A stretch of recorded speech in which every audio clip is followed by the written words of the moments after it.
नमस्कार, मैं उजेबा और आप देख रहे हैं प्राइम टीवी। वक्त हो गया है कुछ अहम खबरों का।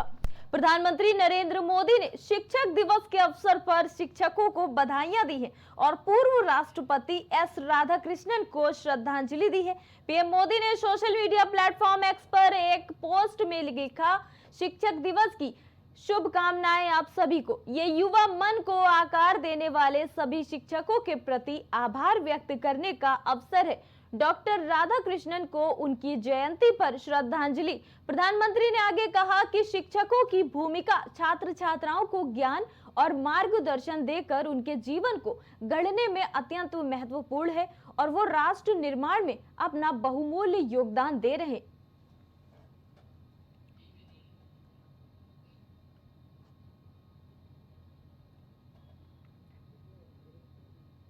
महाराष्ट्र में विधानसभा चुनाव से पहले महाविकास आघाड़ी में मुख्यमंत्री चेहरे पर घमासान छिड़ गया है। इस बीच अब उद्धव ठाकरे की शिवसेना ने भी अपना रुख साफ कर दिया है। शिवसेना के राज्यसभा सांसद संजय राउत ने कहा कि जनता के मन में जो चेहरा है, जनता उसे ही मुख्यमंत्री बनाएगी। पवार साहब की बात पूरी तरह सही है। कौन कितनी सीटें जीत रहा है ये बाद में तय होगा, लेकिन ये तय है कि एमवीए को बहुमत मिल रहा है। हमारा पहला काम है इस भ्रष्ट सरकार को हटाना, उसके बाद हम मुख्यमंत्री के चेहरे पर कभी भी चर्चा कर सकते हैं।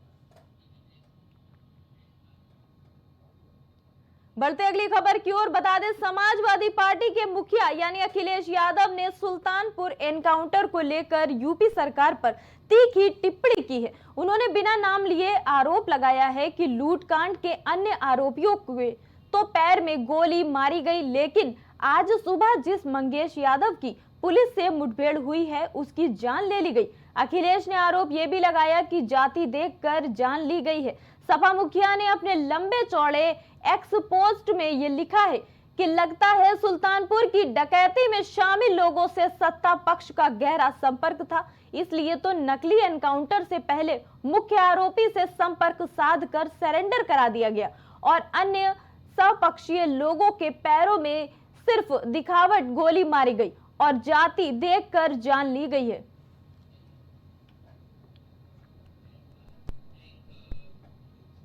भारतीय जनता पार्टी की नेता अपर्णा यादव एक बार फिर समाजवादी पार्टी का रुख कर सकती है।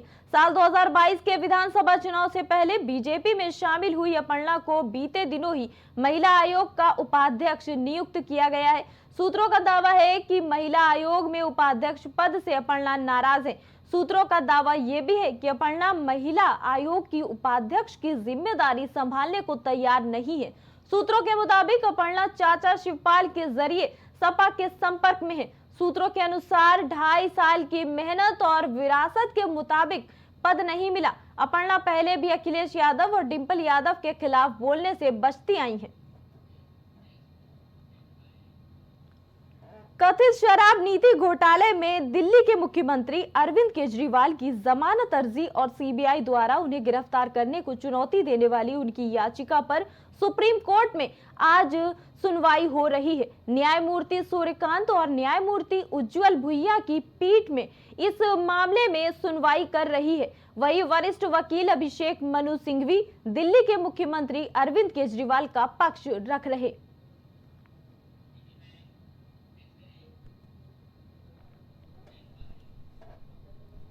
उनहत्तर हजार भर्ती मामले में अभ्यर्थियों ने सुहेल देव भारतीय समाज पार्टी की नेता और योगी सरकार में कैबिनेट मंत्री ओम प्रकाश राजभर के आवास का घेराव किया है। इस दौरान उनके एक बयान से योगी सरकार का खेल बिगड़ सकता है।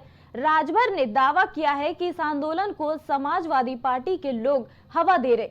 सुभाषपा नेता ने यह भी कहा कि शिक्षक भर्ती के अभ्यर्थियों के प्रदर्शन का नेतृत्व सपा कर रही है। हम इनकी बात सुनेंगे और अवश्य कार्रवाई करेंगे। मंत्री ने यह भी कहा कि सीएम से 69,000 भर्ती में आंदोलित आरक्षित वर्ग के अभ्यर्थियों में से 5 लोगों के प्रतिनिधि मंडल की मुलाकात कराएंगे।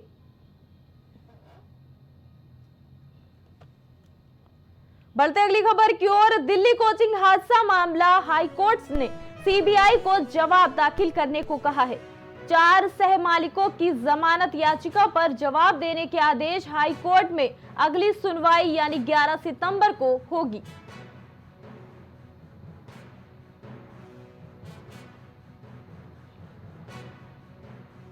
जी हां, 4 से हाई कोर्ट में अगली सुनवाई 11 सितंबर को होगी।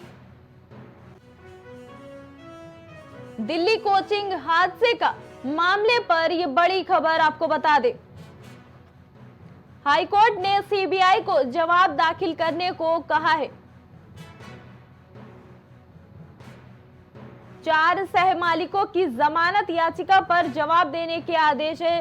बता दें, दिल्ली कोचिंग सेंटर हादसा जिसमें जान भी गई थी और कई बच्चे डूबते डूबते बचाए गए थे और रेस्क्यू किया गया था, जिसके बाद से ही दिल्ली कोचिंग की कार्रवाई शुरू हो गई थी। जितनी भी कोचिंग दिल्ली में बेसमेंट में खास करके चलाई जा रही, उन पर कार्रवाई की गई थी। अब उसी मामले में 4 सह मालिकों की जमानत याचिका पर जवाब देने के आदेश आए हैं। आपको बता दें, हाई कोर्ट में अगली सुनवाई 11 सितंबर को होगी। हरियाणा बीजेपी उम्मीदवार सूची आने के बाद से पार्टी में बगावत के सुर साफ देखे जा रहे हैं। कैंडिडेट लिस्ट जारी होने के अगले ही दिन 3 नेताओं ने अपना इस्तीफा पेश कर दिया है। अब हरियाणा बीजेपी ओबीसी मोर्चा के प्रदेश अध्यक्ष और पूर्व मंत्री कर्णदेव कंबोज ने रिजाइन कर दिया है। बताया जा रहा है कि कर्णदेव इंद्री विधानसभा से टिकट चाहते थे। कर्णदेव कंबोज ने अपने इस्तीफे में लिखा कि मैं बीजेपी ओबीसी मोर्चा और सभी अन्य पदों से अपना त्याग पत्र देता हूं, क्योंकि भारतीय जनता पार्टी पंडित दीनदयाल उपाध्याय तथा डॉक्टर श्यामा प्रसाद मुखर्जी वाली भाजपा नहीं रही। अब पार्टी में नुकसान करने वाले गद्दारों को तवज्जो दी जाती है। साथियों, वर्षों तक मैंने तथा मेरे परिवार ने भाजपा की तन मन धन से सेवा की है। यूपी के अलग अलग जिलों में जानवरों का खौफ लगातार जारी है। एक तरफ जहां बहराइच में भेड़िए के आतंक से आए दिन लोगों की जान जा रही, तो अब वहीं अमरोहा में तेंदुए ने 2 बकरियों को निवाला बना लिया है, जिससे गांव के लोगों में दहशत है। बता दें कि गांव के पास खेत में बकरी के अवशेष पड़े मिले, जिसके बाद ग्रामीणों ने वन विभाग को जानकारी दी है।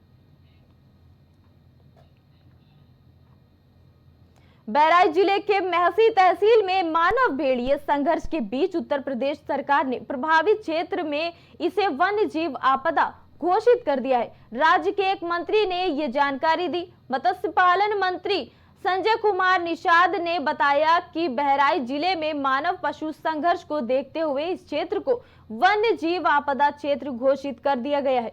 मंत्री ने यह भी कहा कि क्षेत्र को वन्य जीव आपदा क्षेत्र घोषित करने से न केवल मनुष्यों पर हमला करने वाले जानवरों को पकड़ने के लिए जारी ऑपरेशन भेड़िया में तेजी आएगी, बल्कि प्रभावित परिवारों को बिना किसी परेशानी के अनुग्रह राशि प्राप्त करने में भी मदद आगे मिल सकेगी।